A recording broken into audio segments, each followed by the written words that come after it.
दोस्तों नमस्कार, स्वागत है आप सभी का। एक बार फिर से चलिए जानते हैं बिहार की ताज़ा खबरों को लेकर। उससे पहले अगर आपने अभी तक इस चैनल को सब्सक्राइब किया तो सब्सक्राइब कर लें, जिससे कि आपको बिहार की ताज़ा खबर रोजाना मिलती रहे। सबसे पहली बड़ी खबर, जदयू के वरिष्ठ नेता और वित्त मंत्री विजय चौधरी ने कहा कि जाति आधारित गणना के आंकड़े पर सवाल उठाने वाले प्रमाणिक आधार पेश करें। बिहार सरकार ने कभी भी सुझाव का दरवाजा बंद नहीं किया है। जदयू प्रदेश कार्यालय में आयोजित जन सुनवाई कार्यक्रम के बाद पत्रकारों से बातचीत के क्रम में उन्होंने ये बातें कही और कहा कि जाति आधारित गणना के आंकड़े पर अगर किन्हीं को आपत्ति है तो उन्हें सरकार के समक्ष अपना सुझाव रखना चाहिए था। बड़ी खबर, बिहार में जल्द होगी 70,000 शिक्षकों की नियुक्ति। एक्शन में आए छुट्टी से लौटे के पाठक। बिहार शिक्षा विभाग के अपर मुख्य सचिव के पाठक पिछले एक हफ्ते से छुट्टी पर थे।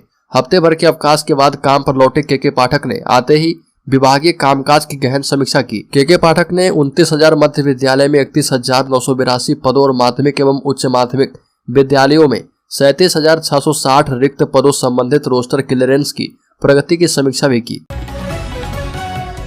बड़ी खबर, जदयू के गोपालपुर विधायक एवं सचेतक नरेंद्र कुमार नीरज उर्फ गोपाल मंडल हाथ में रिवॉल्वर लिए जवाहरलाल नेहरू अस्पताल पहुंच गए, जहां पर पोती अवनी का सीटी स्कैन करवाना था। इस दौरान हाथ में रिवॉल्वर देखकर विधायक के कारनामे नहीं जानने वाले सख्ती में आ गए। वहीं गोपाल मंडल से पूछने पर विधायक ने कहा कि हाथ में लेकर नहीं चलेंगे तो क्या कमर में रखेंगे। बड़ी खबर, लैंड फॉर जॉब मामले में लालू यादव के परिवार को बड़ी राहत मिली है। राउज एवेन्यू कोर्ट ने लालू यादव, तेजस्वी यादव एवं राबड़ी देवी को जमानत दे दी है। बता दें कि मामले में पहली बार सीबीआई ने बिहार के डिप्टी सीएम तेजस्वी यादव को आरोपी बनाया है और राजद के राष्ट्रीय अध्यक्ष एवं पूर्व मुख्यमंत्री लालू यादव, पूर्व मुख्यमंत्री राबड़ी देवी और उप मुख्यमंत्री तेजस्वी यादव की शाम 7 बजे दिल्ली रवाना हो गए थे। जानकारी के मुताबिक इन सभी को 4 अक्टूबर को कोर्ट में पेश होना था। बड़ी खबर, सिपाही भर्ती परीक्षा का आंसर की परीक्षा शुरू होने से पहले ही बंट गया था। सिपाही बहाली परीक्षा के प्रश्न पत्र के आंसर परीक्षार्थियों के बीच बंट गए थे। कुछ ऐसा ही बीएसएससी की वर्ष 2017 की परीक्षा में हुआ था और उसमें भी सभी ने एक दूसरे को प्रश्न पत्र भेज दिया था। सिपाही बहाली में प्रश्न पत्र के बजाय आंसर सैकड़ों अभ्यर्थियों के मोबाइल पर एक दूसरे ने भेज दिया। इसका खुलासा उस समय हुआ जब पकड़े गए अभ्यर्थियों मोनू एवं रजनीश के मोबाइल फोन की जांच की गई। इन दोनों को अलग अलग नंबरों से आंसर आए थे, लेकिन उस मैसेज में फॉरवर्डेड मेनी टाइम्स दिख रहा और इससे स्पष्ट है कि यह आंसर कई अन्य लोगों के पास से होता हुआ मोनू एवं रजनीश के पास पहुंचा है, जिसका इस्तेमाल करके परीक्षा केंद्र के अंदर कदाचार करते हुए पकड़े गए और सारा खेल सामने आ गया। बड़ी खबर, शीतकालीन सत्र के दौरान जारी होंगे आर्थिक एवं सामाजिक सर्वे के आंकड़े। कई दलों ने उपजाति को लेकर उठाए हैं सवाल। मुख्यमंत्री नीतीश कुमार की अध्यक्षता में चल रही सर्वदलीय बैठक खत्म हो गई है। बैठक में जातीय गणना के आंकड़ों को लेकर चर्चा हुई है। इस दौरान बीजेपी के नेताओं ने कई सुझाव दिए। बैठक के बाद पत्रकारों से बात करते हुए विरोधी दल के नेता विजय सिन्हा ने कहा कि आंकड़े जल्दबाजी में जारी हुए हैं, जल्दबाजी में गड़बड़ियां हो जाती है। जीतनराम मांझी और मुकेश सैनी जैसे नेताओं ने आंकड़ों पर संदेह प्रकट किया है। सरकार ने उनकी आपत्तियों पर विचार करने का आश्वासन दिया है। मुख्यमंत्री ने अधिकारी को इस विषय को देख लेने की बात कही और इन आपत्तियों को दूर कैसे किया जाएगा, इस बात को लेकर स्थिति साफ नहीं की गई है। बड़ी खबर, नीतीश कुमार ने ईडब्ल्यूएस वर्ग को दिया न्यायिक सेवा में आरक्षण। बता दें कि बिहार की न्यायिक सेवाओं और शैक्षणिक संस्थानों में अब आर्थिक रूप से कमजोर वर्ग के लोगों को आरक्षण का लाभ मिलेगा। इसके तहत इस वर्ग के लोगों को सरकार की अन्य सेवाओं और शैक्षणिक संस्थाओं की भांति 10% आरक्षण का लाभ मिलेगा।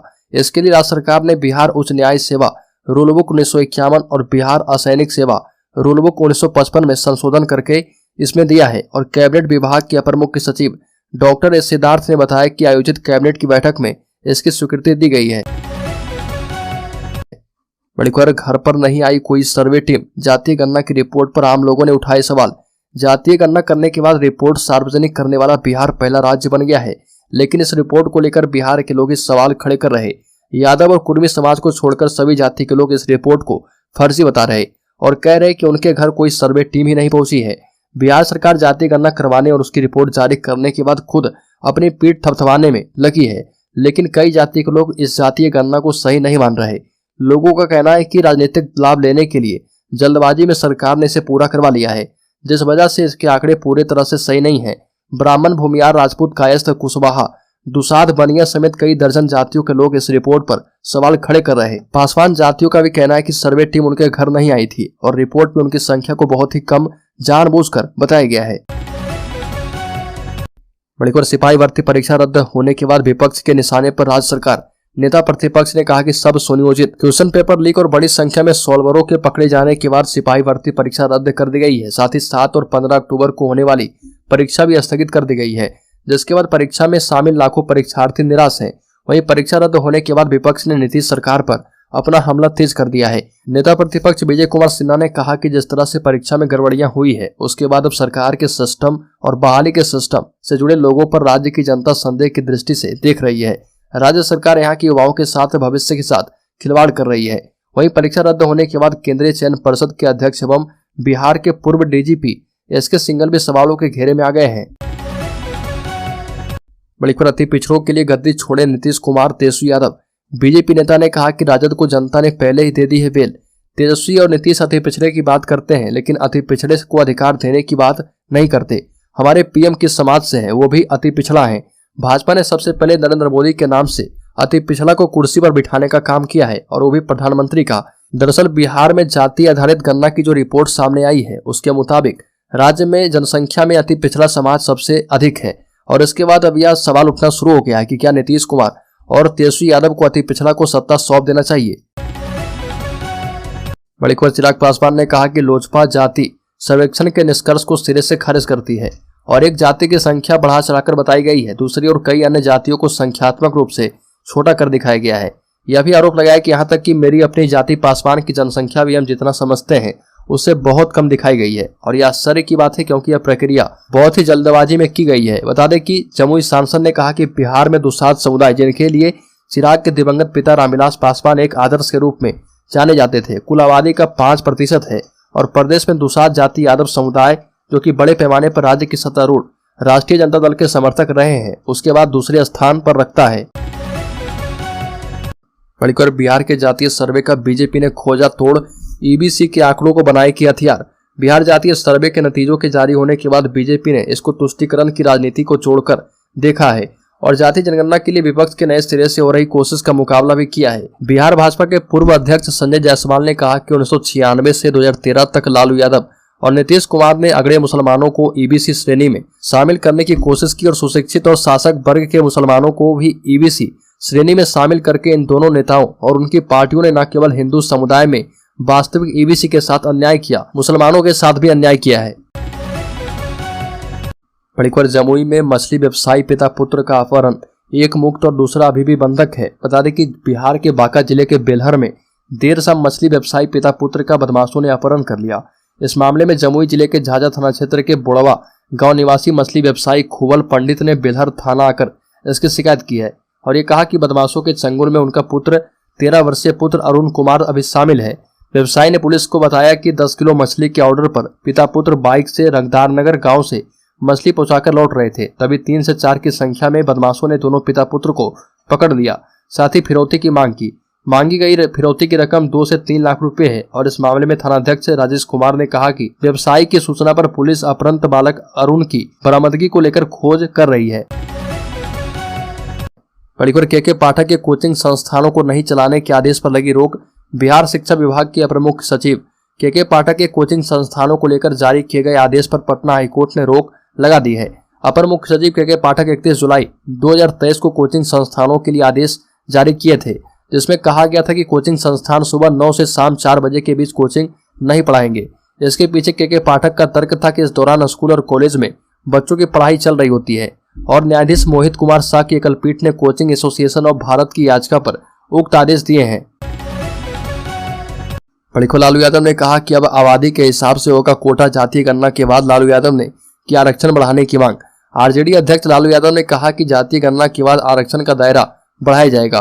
पूर्व मुख्यमंत्री राबड़ी देवी और उप मुख्यमंत्री तेजस्वी यादव पटना से दिल्ली रवाना हुए हैं और दिल्ली एयरपोर्ट पर मीडिया से बातचीत में लालू यादव ने कहा कि बिहार में हम लोगों ने जातीय जनगणना करवाई है और यह पूरे देश में होनी चाहिए।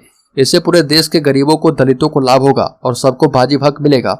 लालू यादव ने मीडिया से बातचीत में कहा कि क्या आरक्षण के दायरे को बढ़ाया जाएगा। इसके सवाल पर खुलकर जवाब दिया और कहा कि जैसी संख्या आई है उस अनुपात में आरक्षण का दायरा बढ़ाया जाएगा और बीजेपी ने इतने दिन तक हक मारा है और अब उसकी हकमारी पकड़ में आ गई है। बड़ी खबर, उपेंद्र कुशवाहा ने कहा कि जातिगत गणना के आंकड़े में बहुत बड़ा फर्जीवाड़ा। राष्ट्रीय लोक जनता दल के अध्यक्ष उपेंद्र कुशवाहा ने बिहार सरकार के द्वारा जारी की गई जातीय सर्वेक्षण रिपोर्ट पर कहा कि इसमें बड़े पैमाने पर फर्जीवाड़ा हुआ है, खास करके कमजोर समाज के लोग, जिसमें मछुआरा सहित कई कमजोर समाज के लोग शामिल हैं। और कुशवाहा ने कहा कि जातीय गणना के आंकड़े फर्जी हैं और इन कमजोर वर्गों के लोगों के मन में यह भी आशंका है किसी जाति विशेष को ज्यादा बढ़ाकर उन लोगों की जातियों को कमजोर दिखाने के लिए कम आंकड़ा बनाना इसका उद्देश्य है। इस तरह से इन कमजोर वर्ग के लोगों के मन में एक भय का वातावरण बन गया है। ये भी कहा कि मुख्यमंत्री पर इन लोगों का जो विश्वास था वह टूट चुका है। राजद के लोगों पर इनका विश्वास तो पहले भी कम था, इसलिए मुख्यमंत्री नीतीश कुमार से आग्रह है कि इसमें सुधार करके फिर से आंकड़ों को लोगों के सामने लाया जाए। बड़ी खबर नालंदा के रोही में बीजेपी मंडल महामंत्री सोनल सिंह को अपराधियों ने दिन दहाड़े गोली मारी थी। हालांकि इस दौरान वो बाल बाल बच गए। इस बात की जानकारी मिलने के बाद पूर्व केंद्रीय मंत्री एवं बीजेपी नेता आरसीपी सिंह सोनल सिंह से मिलने उनके आवास पहुंचे। मीडिया से बातचीत करते हुए पूर्व केंद्रीय मंत्री आरसीपी सिंह ने पुराने दिनों को याद करते हुए कहा कि 2005 से 2010 में बिहार में जो सरकार थी उसमें हम प्रधान सचिव थे। उस वक्त किसी गुंडे मवाली की हिम्मत नहीं होती थी कि वो राइफल और बंदूक निकाले। ऐसा करने के लिए कोई अपराधी सोचता तक नहीं था, लेकिन आज स्थिति ऐसी हो गई कि दिन दहाड़े अपराधी गोली मार रहे और हमारे कार्यकर्ता सोनल सिंह जी को दिन में ही गोली मार दी गई। बड़ी खबर बिहार में हुई जातीय जनगणना की रिपोर्ट सामने आने के बाद कांग्रेस नेता प्रमोद कृष्णम ने कहा कि कुछ लोग हैं जो जाति एवं धर्म के नाम पर बांटना चाहते हैं और दोनों ही कंडीशन में देश ही बट रहा है। देश को विभाजन की आवश्यकता नहीं है, विमर्श की आवश्यकता है। भारत का संविधान बाबा साहब के संविधान है और जो कि उत्कृष्ट घोषणा करता है कि जाति धर्म एवं लिंग के आधार पर कोई भी भेदभाव नहीं किया जाना चाहिए। ऐसे में नेताओं को सोचना चाहिए कि सत्ता बड़ी है या फिर देश बड़ा है। ये भी कहा कि अगर जाति के हिसाब से पद तय होते हैं तो इस लिहाज से बिहार में दलितों की संख्या ज्यादा है और मुसलमानों की संख्या ज्यादा है, तो वहाँ कोई दलित या फिर मुसलमान मुख्यमंत्री होना चाहिए। इतना ही नहीं, नीतीश को एक मिसाल पैदा करनी चाहिए और अपने पद को त्याग करके किसी दलित को मुख्यमंत्री बना देना चाहिए।